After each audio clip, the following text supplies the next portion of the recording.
हम सिलसु महादेव में जलाभिषेक करें। आपका क्या आदेश है? बहुत उत्तम विचार है। वो औढ़रदानी भोलेनाथ, देवों के देव महादेव, श्रावण मास में अपने भक्तों के कल्याण हेतु इस पृथ्वी पर विचरण करते हैं। जाओ जाओ बालकों, उन्हें प्रसन्न करो, कल्याण होगा। बाबा, क्या श्रावण मास में ही जलाभिषेक करना चाहिए? नहीं नहीं, वो तो कण कण के वासी हैं, उन्हें तो कभी भी जलाभिषेक करो, कल्याण ही होगा। बाबा, अमर के लिए कुछ करें। ये तो आपके उपदेशों को सुन सुनकर बिल्कुल साधु हो गया है। अमर तो प्रेम की मूर्त है बलदेव, इसे तो कीर्तिमान स्थापित करने हैं, भगवान कृष्ण की तरह। बाबा, कैसे कीर्तिमान स्थापित करने हैं? जैसे भगवान कृष्ण ने किए थे। गोकुल में राधा और गोपियों के साथ निष्काम प्रेम का उदाहरण प्रस्तुत करके कीर्तिमान स्थापित किया। मथुरा में कंस और उसके मल्लों का संहार करके बल का कीर्तिमान स्थापित किया। पांडवों के रासु यज्ञ में झूठे पत्थर उठाकर द्रौपदी के चीर हरण में, महाभारत के युद्ध में सारथी का कर्म करके अपने भक्तों के प्रति प्रतिबद्धता के अनेक कीर्तिमान स्थापित किए। बाबा, एक शंका है। यदि श्री कृष्ण राधा जी से अनन्य प्रेम करते थे, तो फिर उन्होंने उनसे विवाह क्यों नहीं किया?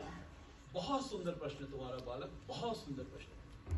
अबर, राधा और कृष्ण का प्रेम तो वासना रहित अलौकिक प्रेम था, उसमें लेश मात्र भी काम वासना नहीं थी। लोग भ्रमवश काम को ही प्रेम समझने की भूल करते हैं।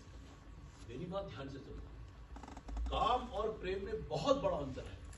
हम विषयों में लिप्त जीव काम को प्रेम समझकर पाप के जाल में फंस जाते हैं। काम जहर मिला हुआ शहद है, प्रेम दिव्य स्वर्गीय सुधा है। काम थोड़ी ही देर में दुख के रूप में बदल जाता है। प्रेम की प्रत्येक कसक से सुख सुधा का स्वाद मिलता है। काम खंड है, प्रेम अखंड है। काम क्षयशील है, प्रेम नित्य नित्य वर्धनशील है। प्रेमास्पद पुरुष जार नहीं है, स्वयं विश्वात्मा भगवान है। इसलिए कभी भी काम को प्रेम समझने की भूल मत करना।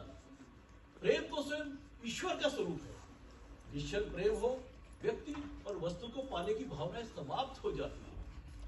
यही प्रेम था भगवान कृष्ण और राधा जी का।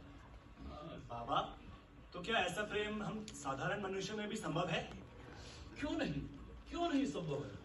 अनेक पुरुषों ने करके दिखाया है। एक बार दृढ़ निश्चय कर ठान लो तो क्यों नहीं संभव होगा। तो फिर प्रेम से लाभ क्या हुआ महाराज?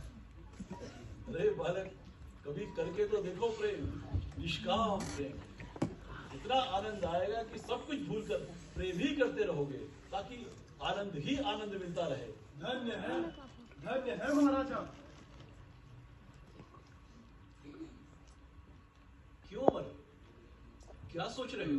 बाबा, आपकी शिक्षा को सदैव अपने मन मस्तिष्क में रखूंगा और जीवन में कभी अवसर मिला तो उसका अनुसरण भी करूंगा। आपकी कृपा बनी रहे। पूरा पी लिया मैंने।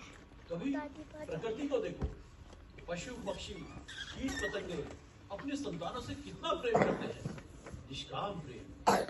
माता अपने पुत्र से प्रेम करती है, निष्काम प्रेम। भक्त अपने भगवान से प्रेम करते हैं, निष्काम प्रेम।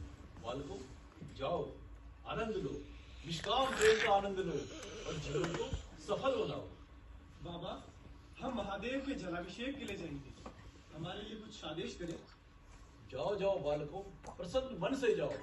भोलेनाथ को प्रसन्न करो और संकल्प लेकर आओ कि संसार में सबसे निष्काम प्रेम करो।